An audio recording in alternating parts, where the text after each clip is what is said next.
गड किल्ल्यांवरील अतिक्रमण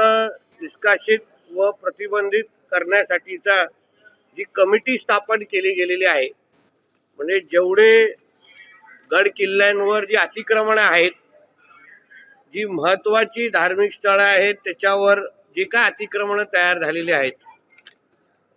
ते हटवण्यासाठी, निष्कासित व प्रतिबंधित करण्यासाठी जी कमिटी आहे,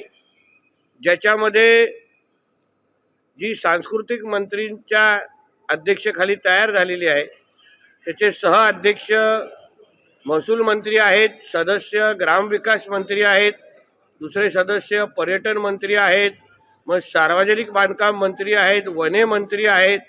आणि बंदरे मंत्री आहेत, म्हणजे मी. यासाठी मी आदरणीय मुख्यमंत्री देवेंद्र फडणवीस साहेब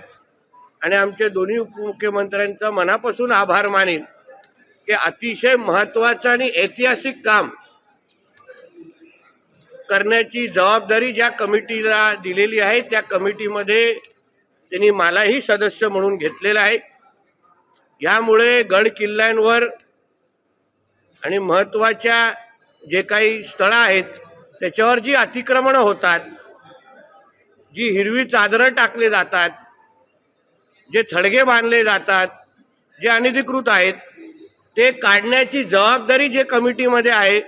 त्याचा सदस्य मला बनवला असल्यामुळे खऱ्या अर्थाने हे असंख्य हिंदुत्ववादी विचाराचे कार्यकर्ते जे वर्षानुवर्ष यासाठी लढत आलेले आहेत, संघर्ष करत आलेले आहेत, आंदोलन करत आलेले आहेत, त्यांना न्याय मिळवून देण्याच्या दृष्टिकोनातून ही कमिटी मोठा हातभार लावेल.